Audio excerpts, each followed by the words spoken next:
Hello friends, तो आज हम अपना एक्सरसाइज 2.2 कंटिन्यू करेंगे क्लास 10th की, जिसका क्वेश्चन नंबर 2 हमें कहता है कि find quadratic polynomial if sum and product of zeros are as follows.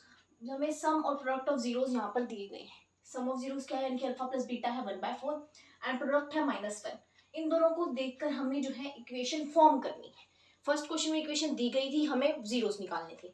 इसमें हमें सम एंड प्रोडक्ट दिए गए हैं जीरोस की, हमें उनकी इक्वेशन फॉर्म करनी है। अब मैंने आपको इंट्रोडक्शन वाले पार्ट में एक फॉर्मूला बताया था। इसका क्या फॉर्मूला था? x² minus alpha plus beta x plus alpha into beta. यानी कि देख लेते हैं इस क्वेश्चन को, फॉर्मूला को। x² माइनस में alpha plus beta x, alpha beta साथ साथ माइनस अल्फा इंटू बीटा। अब अल्फा और बीटा यहाँ प्लस है, यहाँ माइनस है। अगर नॉर्मल भाषा में हम कहें x² माइनस में sum of zeros into x, sorry यहाँ प्लस है, एंड प्लस में product of x² minus alpha plus beta x plus में अल्फा इंटू बीटा, यानी कि x² माइनस में sum of zeros into x plus में product of zeros. अब sum of zeros हमें यहाँ दिए गए हैं 1/4 एंड प्रोडक्ट ऑफ जीरोस -1। अगर हम फॉर्मूले में पुट कर दें तो अब इक्वेशन इजीली फॉर्म हो जाएगी। कैसे? x² था हमारे पास, x² का x² ही रहेगा। माइनस में अगर हम यहाँ देखें 1/4, सम दिया गया माइनस सम दिया गया प्लस का 1/4, तो 1/4 x, ये माइनस तो फॉर्मूले में था। अब यहाँ प्लस अल्फा इंटू बीटा है, लेकिन यहाँ साइन तो माइनस का है, तो प्लस माइनस नहीं, माइनस का साइन लगाएंगे हम। इक्वेशन बन गई। लेकिन एक यहाँ पे फ्रैक्शन वाला पार्ट आ गया। अब इस फ्रैक्शन को कैसे हटाएं? इसको हटाने का एक तरीका है कि हम यहाँ पर एक ले लें इस तरह से k। एनसीईआरटी में हर जगह ये k देखने को मिलेगा। k क्यों ले रहे हैं? ताकि k की एक वैल्यू पुट कर सके हम, और उस वैल्यू के अकॉर्डिंग जो है ये हमारा यहाँ से 4 जो है नीचे से गायब हो जाए। ऐसी कौन सी वैल्यू लें? यहाँ पे 4 लेंगे। जो भी डिनोमिनेटर में है एक्स्ट्रा, वही हम k की वैल्यू लिखेंगे। यहाँ पे हम लिख लेंगे वेयर k इज ये फॉर्मूला में k होता है हर, ठीक है। वेयर k इज 4, k है ना, ये 4 है ना डिनोमिनेटर में। अब अगर यहाँ 4 लेते हैं हम, अब हर टर्म के साथ हम मल्टीप्लाई करेंगे। मैं गलती बताती हूँ, कॉमन गलती। क्या सोचेंगे यहाँ 4 है, ये भी 4 है, इसको डायरेक्ट हम काट देते हैं, पर ऐसे नहीं कटेगा, ये नहीं कटेगा ऐसे। क्यों कट करना है हमें ये? क्योंकि ये 4 पूरे के साथ थोड़ी ना है, ये 4 तो सिर्फ इसी के साथ है ना। ऐसे कैसे हम इसको कट कर सकते हैं? हम हर टर्म के साथ मल्टीप्लिकेशन करते हुए चलेंगे कि 4 इंटू x² कर रहे हैं तो 4x² आ गया, इनके मल्टीप्लाई कर रहे हैं तो ये 4 से 4 फिर कट जाएगा, फिर आएगा सिर्फ x माइनस का 1x ना। 4 इंटू -1 करेंगे तो माइनस का 4। ये इक्वेशन हमारे पास फॉर्म हो जाती है कि 4x² माइनस का x एंड -4। क्या किया हमने? फॉर्मूला में पुट किया। फॉर्मूला में याद रखना है कि सम ऑफ जीरोस के आगे माइनस लगेगा, प्रोडक्ट ऑफ जीरोस के आगे प्लस लगेगा। ये चीज याद रखनी है। दूसरी चीज हमें क्या याद रखनी है कि k की वैल्यू क्या रखें? k की वैल्यू वही रखेंगे जो कि डिनोमिनेटर में जो है हमें चीज एक्स्ट्रा है, डिनोमिनेटर वाली फ्रैक्शन वाली चीज हमें हटानी पड़ेगी। तो हटाने के लिए हमने k की वैल्यू रख ली। ये हमारे पास इक्वेशन फॉर्म हो जाती है। नेक्स्ट क्वेश्चन हमें दिया गया है √2 एंड 1/3 दिए गए हैं सम एंड प्रोडक्ट ऑफ जीरोस। देख लो एक बार, नेक्स्ट देखते हैं फिर। ठीक है, नेक्स्ट क्या बोलते हैं? नेक्स्ट है √2 एंड 1/3, दोनों ही पॉजिटिव दिए गए हैं हमें। वही formula, x² minus sum of zeros into x plus में प्रोडक्ट ऑफ जीरोस। ये p एंड s में इसलिए लिख रही हूँ, कंफ्यूजन नहीं रखना। x यानी sum of zeros alpha plus beta, p यानी कि product of zeros alpha into beta.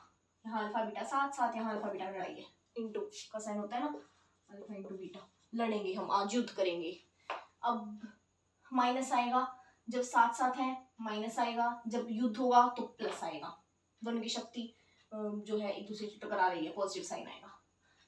x², सम क्या है? √2,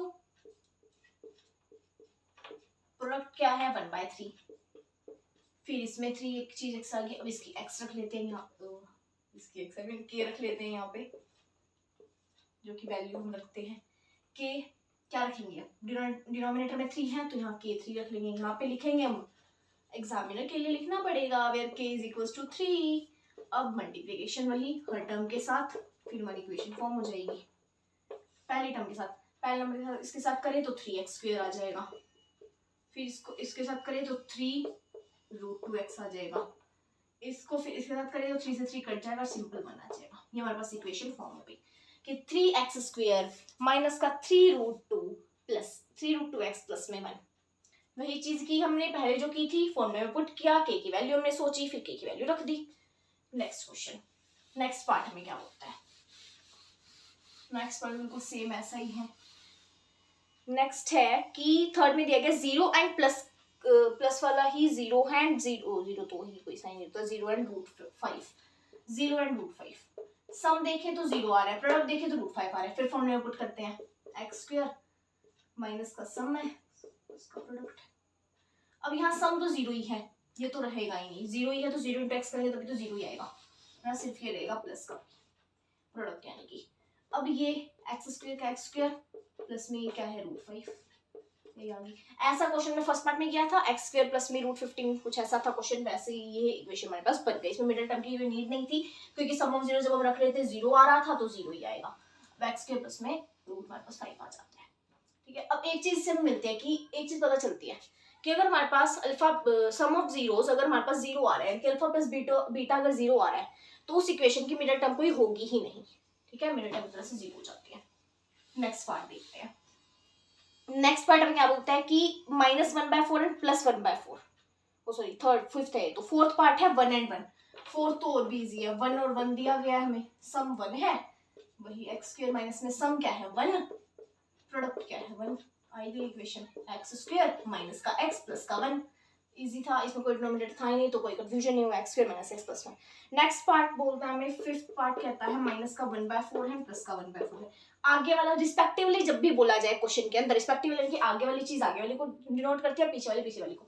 जैसे सम दिया गया था क्वेश्चन में कि sum of zeros and product of zeros respectively, मतलब कि हर पार्ट में जैसे जो सम ऑफ जीरोस है वो आगे दिखा गया है और प्रोडक्ट ऑफ जीरोस वो पीछे दिया गया है।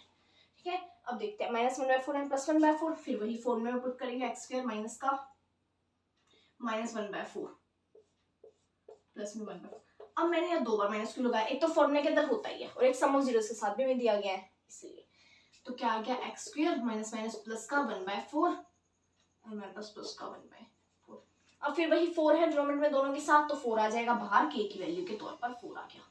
देखिए तो क्या आया 4x², 4 फिर कट जाता है तो 1x आएगा साथ में, एंड अगर देखें तो यहाँ पे 1, 4x² प्लस x प्लस 1, ये पॉजिटिव आ गया 4x² plus x plus 1।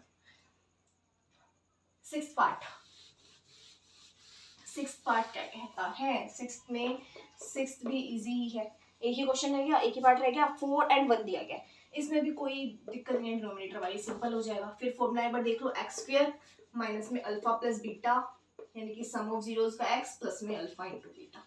Normal देखिए तो x² माइनस में सम x प्लस में प्रोडक्ट, x² ऐसे कैसा, सम देखें तो 4 है यानी कि 4x, प्रोडक्ट देखें तो 1 है, तो क्या है x² माइनस का 4x प्लस का 1, ये हमारे पास इक्वेशन फॉर्म हो गई। तो x² माइनस में 4x प्लस का 1 इजी था, क्वेश्चन हमारा खत्म हो गया है।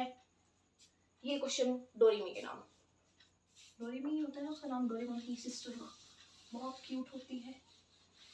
चलो छोड़ो उसे, आगे हो गया क्वेश्चन सॉल्व, बहुत ही क्यूट क्वेश्चन थे इस एक्सरसाइज के।